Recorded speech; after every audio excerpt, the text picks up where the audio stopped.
बिस्मिल्लाहिर्रहमानिर्रहीम। स्टूडेंट अस्सलाम वालेकुम। मैं हूँ आपका मैथ का टीचर तनवीर अहमद। तो हम फर्स्ट ईयर की मैथमेटिक्स कर रहे हैं, चैप्टर नंबर 5 स्टार्ट किया हुआ 5.2 एक्सरसाइज का। आज क्वेश्चन नंबर 7 कर रहे हैं। इस क्वेश्चन में हमें पार्शियल फ्रैक्शन का यूज करते हुए क्वेश्चन को सोल्व करना है। जब भी हमें पार्शियल फ्रैक्शन का क्वेश्चन सोल्व करने को कहेगा तो हम सबसे पहले ये चेक करते हैं कि गिवन क्वेश्चन जो है वो प्रॉपर रैशनल फ्रैक्शन में है या इम्प्रॉपर रैशनल फ्रैक्शन में है। तो कैसे पता लगता है या क्या क्राइटेरिया है कि कौन सा क्वेश्चन प्रॉपर रैशनल फ्रैक्शन में है, कौन सा इम्प्रॉपर रैशनल फ्रैक्शन में है। तो ये हमें क्वेश्चन खुद बताता है। जब भी किसी वेरिएबल जब भी किसी नोमिनेटर में जब क्वेश्चन दिया होगा नोमिनेटर क्वेश्चन के नोमिनेटर में वेरिएबल की पावर अगर समान होगी डिनोमिनेटर के वेरिएबल की पावर से तो गिवन क्वेश्चन जो होगा वो प्रॉपर रैशनल फ्रैक्शन होगा। इसमें नोमिनेटर वैल्यू ऊपर वाली वैल्यू कहते हैं और डिनोमिनेटर नीचे वाली वैल्यू कहते हैं।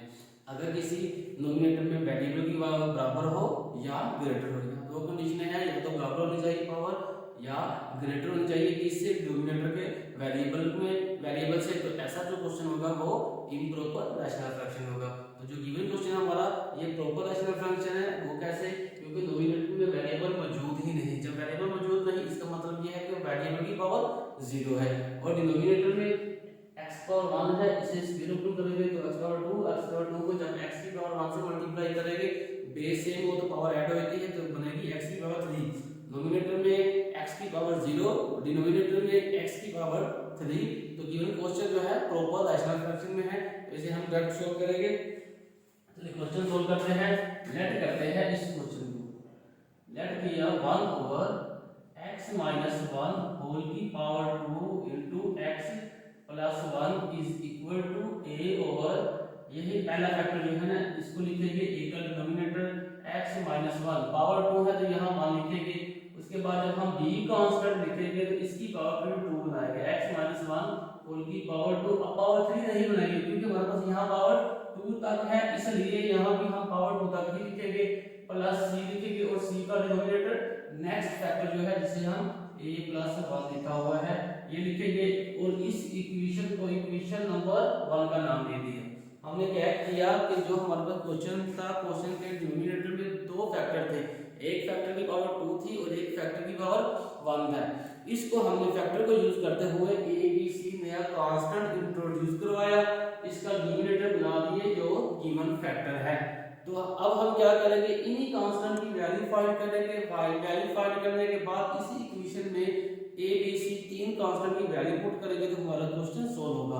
अब दो कांस्टेंट की वैल्यू कहां से लेंगे, ये जो फैक्टर है, एक फैक्टर ये है एक फैक्टर ये है। दो कांस्टेंट की फैक्टर की वैल्यू तो हमें दो कांस्टेंट की वैल्यू इन फैक्टर से मिलेगी। तीसरे की कैसे लिखेंगे, तीसरे की वो बाद में आपको बताते हैं, पहले इनको सॉल्व करते हैं। सबसे पहले हम इन्हीं फैक्टर को लेकर मल्टीप्लाई करेंगे इस पूरी इक्वेशन को।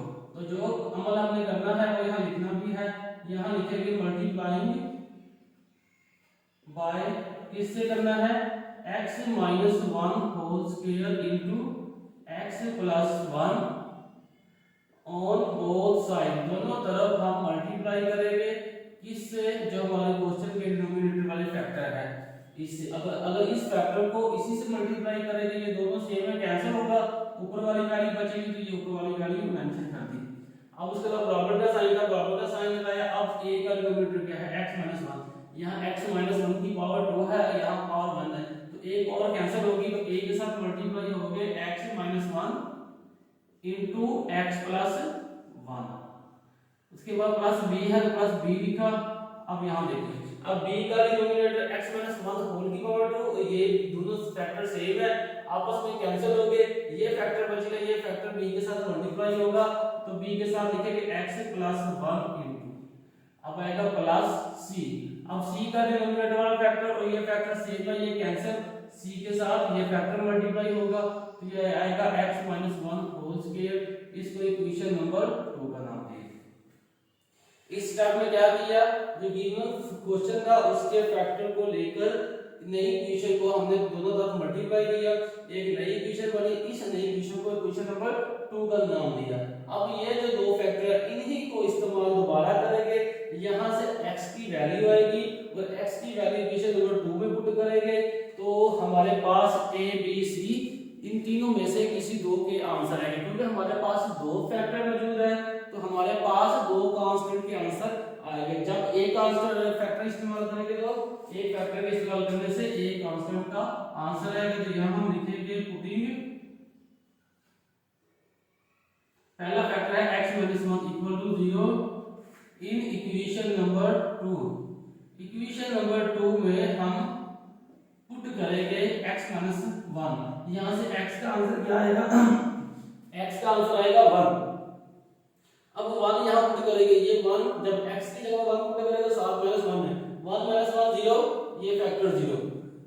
सेम एज जब x की वैल्यू 1 यहां पुट करेंगे, -1 साथ मौजूद है, 1 - 1 0, ये फैक्टर भी 0।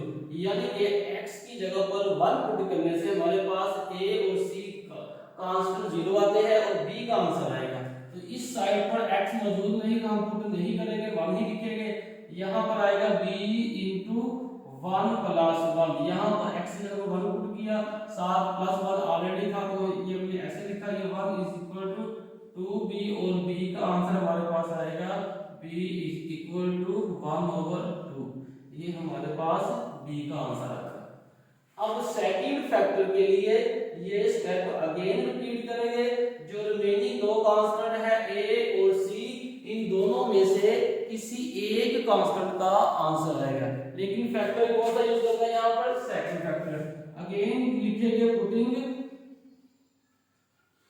x + 1। पहले x - 1 0 के बराबर पुट किया था, अब x + 1 0 के बराबर पुट करेंगे।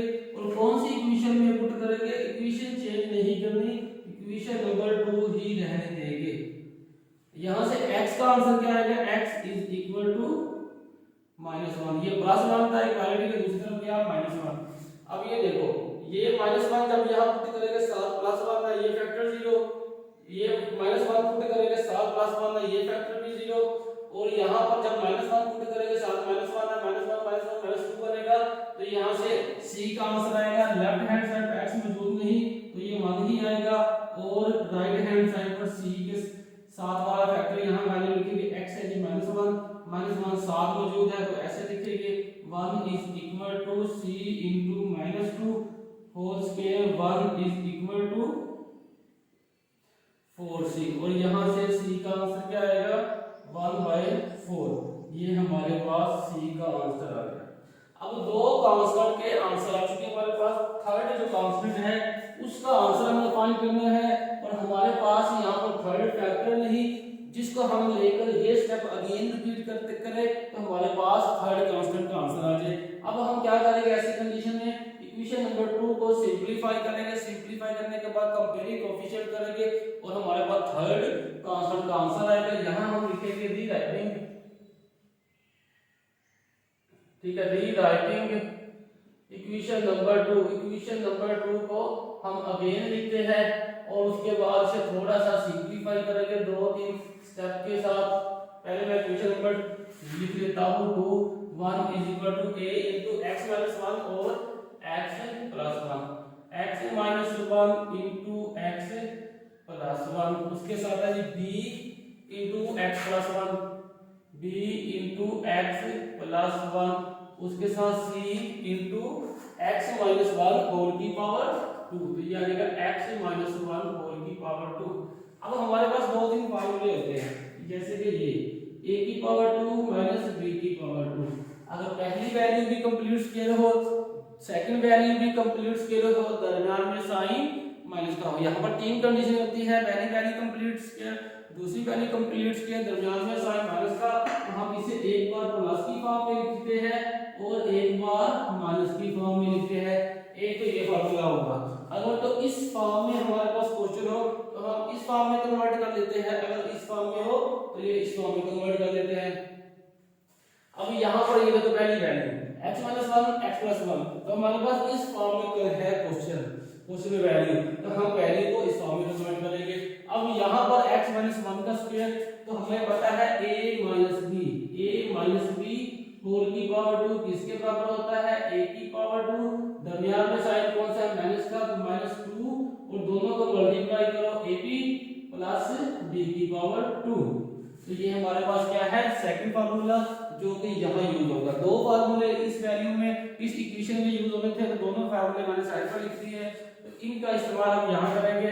ये 1 is equal to a into x square minus 1। ठीक है, इस फॉर्म में था तो हमने इस फॉर्म में कन्वर्ट कर दिया। अब b अंदर मल्टीप्लाई होगा bx प्लस b। अब यहाँ पर c का जो है स्केल ओपन करेंगे, यहाँ a की पावर 2, दरमियान में साइन माइनस का तो माइनस 2, दोनों को मल्टीप्लाई करेंगे तो x आएगा प्लस b की पावर 2, 1 का स्क्वायर 1 ही होता है। तो ये फार्मूला यहाँ पर यूज किया। अब मजीद देखो सिंपलीफाई हो रहा है, a अंदर मल्टीप्लाई हो रहा है, c अंदर मल्टीप्लाई हो रहा है, तो इनको मल्टीप्लाई करेंगे a1 is equal to ax की power 2 minus a plus bx plus b। c को अंदर मल्टीप्लाई करेंगे cx स्क्वायर माइनस 2cx और प्लस c। अब हम क्या करेंगे, x की पावर 2 वाली वैल्यू को एक साथ लिखते हैं, x की पावर 1 वाली को एक साथ, और जिनके साथ x नहीं उनको अलग लिखते हैं। x की पावर 2 एक वैल्यू ये है x की पावर 2, दूसरी ये है प्लस c x की पावर 2। x की पावर 2 वाली दो वैल्यू थी, दोनों लिख दी। अब x की पावर 1 वाली वैल्यू लेते हैं। अब पहली वैल्यू ये है प्लस bx और माइनस 2cx। उसके बाद हम लिखते हैं x की बगैर वाली वैल्यू आ जाएगा माइनस से और प्लस b, फिर आएगा प्लस c।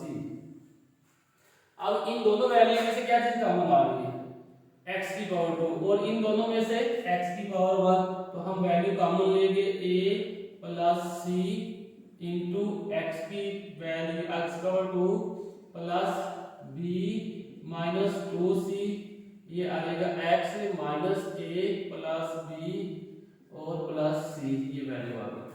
अब हम क्या करेंगे, comparing coefficient left hand side और राइट हैंड साइड। हम देखते हैं कि लेफ्ट हैंड साइड पर कोफिशिएंट है ही नहीं x का कोई भी, तो जब x की वैल्यू मौजूद नहीं तो इसका मतलब ये होगा वहां पर x की 2 भी 0 है, x की पावर 1 भी 0 है। तो जब हम कंपेयर कोफिशिएंट करेंगे, x की पावर 2 को जब कंपेयर करेंगे तो x की वैल्यू 2 यहाँ पर 0 है, यहाँ x की वैल्यू 2, कोफिशिएंट ये है। अब हम यहाँ लेते हैं by comparing coefficient, by comparing coefficient of x की पावर 2। देखो हमारे पास b और c मौजूद है, हमें a का आंसर चाहिए। a का आंसर कोफिशिएंट x और 2 को कंपेयर करने से आता है, x की पावर 1 को कंपेयर करने से नहीं आएगा। यहाँ पर अगेन b और c का आएगा जो कि ऑलरेडी हमारे पास है, और यहाँ पर भी हम अगर कांस्टेंट को कंपेयर करेंगे तब भी हमारे पास a का आंसर आएगा। तो इन दो कोफिशिएंट को कंपेयर करने से हमारे पास a की वैल्यू आती है। तो मैंने x की पावर 2 वाली को लिया क्योंकि यहाँ पर दो वैल्यू सिंपल है, यहाँ पर तीन वैल्यू आ गई, थोड़ी सी इसकी निस्बत सिंपलीफिकेशन में कॉम्प्लिकेटेड या थोड़ी सी मुश्किल होगी, इसलिए मैंने ये वैल्यू उठाई। तो यहाँ पर x की पावर 2 मौजूद नहीं, तो पावर मौजूद ना हो इसका मतलब 0 लिखेंगे। यहाँ पर x की पावर 2 का कोफिशिएंट मौजूद है तो वो लिखेंगे a प्लस c। अब यहाँ रेफरेंस देंगे c किसके बराबर है 1/4, तो यहाँ c 1/4 पुट करेंगे, 0 is equal to a plus 1/4। तो हमारे पास यहाँ a का क्या आंसर आएगा, a is equal to minus 1/4। ये माइनस 1/4 कैसे आया, क्योंकि ये प्लस की वैल्यू है, इक्वालिटी को दूसरी तरफ जाएगी तो माइनस हो जाएगा। यहाँ तीन कांस्टेंट थे, तीनों कांस्टेंट का आंसर फाइंड कर लिया। जब तीनों कांस्टेंट का आंसर आ जाता है उसके बाद हम तीनों की वैल्यू इक्वेशन को 1 में पुट करेंगे जिससे हमारा क्वेश्चन सोल्व हो जाएगा। तो यहाँ लिखेंगे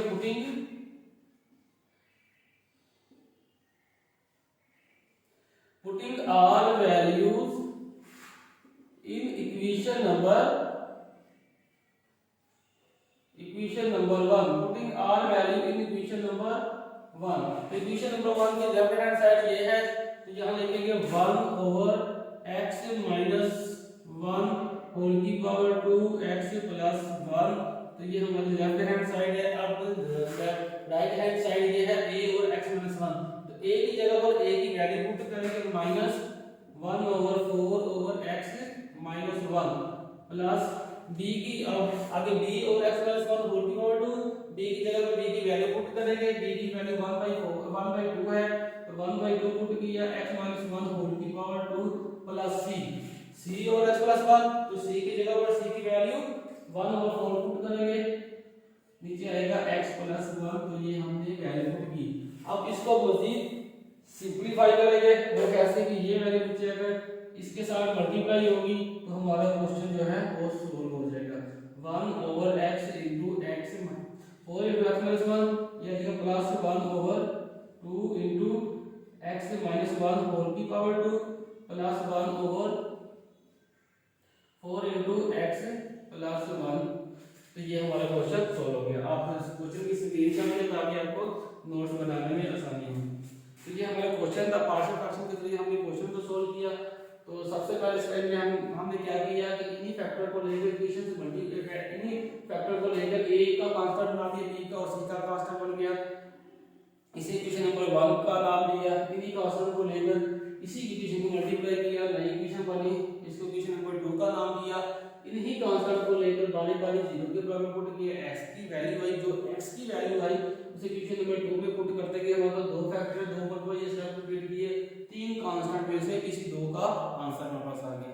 अब तीसरे कांस्टेंट का आंसर निकालना है, हमारे पास थर्ड फैक्टर नहीं, तो अगर थर्ड फैक्टर होता है ये ही स्टेप रिपीट करते तो क्वेश्चन मजीद इजी हो जाता। तो अब हमारे पास फैक्टर मौजूद नहीं, तो हमने क्या किया, क्वेश्चन नंबर इक्वेशन नंबर 2 को रीअरेंज किया, सिंपलीफाई किया, सिंपलीफाई करने के बाद कंपेयर कोएफिशिएंट किया तो हमारे पास एक आंसर आ गया। जब तीनों कांस्टेंट का आंसर आ गया, क्वेश्चन नंबर 1 में पुट किया तो हमारा क्वेश्चन सोल्व हो गया। तो ये क्वेश्चन था। अगर आपको क्वेश्चन की समझ लगी है तो वीडियो को लाइक करें और चैनल को सब्सक्राइब करें। अगर क्वेश्चन की समझ नहीं लगी तो नीचे कमेंट्स करें ताकि आपको मजीद बेहतर तरीके से समझाया जा सके।